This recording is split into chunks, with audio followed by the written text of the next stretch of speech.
આ માધુપુર લઈ ગઈ, અહીંયા આતરોલીના રોડના હામા કાંટા લઈ ગઈ, હાલીને હું રખડ્યો છું.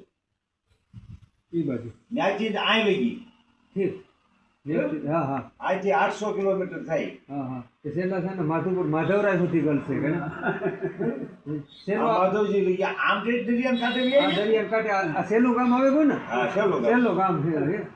આ ગામ હતી ને, એવું તો ગાયો લઈને લઈ ગયો હતો. હા ગામ ભટે ની ઓલી જાતો જ ને, તમને ખબર જ. હા જાતા જંગલમાં જાતા આયો. છે દરિયા સુધી છેલ્લો છેલ્લો એમાં ભીખા બાપા અને આ ભણાભાઈ રિયા જાય. હા આવું જીવન જીવતા મેં કોઈ જોયા નથી. એમ હા, ઘણો માણસ પહોંચો એમાં કઈ ઘટે નહીં બોલા મને.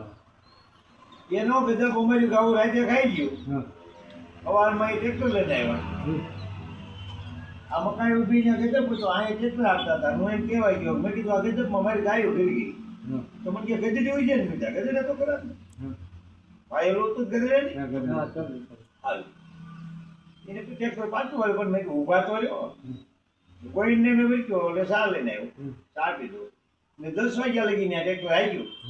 જોવાય ન જાય કેટલું ખાધું છે, કેટલું ગજડ્યું છે. હા. મને એમ ન કીધું એને કે તું હવે તમે ન આવવા દેતા, કેમ લાગ્યું કાંઈ નહીં. એક આ વિસાવદર ગામ જેથી મેં એને એમ કીધું કે તારી જનતાને ધન્યવાદ દીધેશ.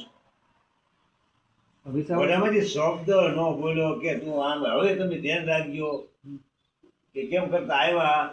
ટ્રેક્ટર હેઠો ઉઠીને 10 વાગ્યા લગી ટ્રેક્ટર આંક્યું ને ટ્રેક્ટર લઈને ઘેરે લઈ ગયો. જોવા ન ગયો કે આમાં કેટલું ગજડ્યું છે.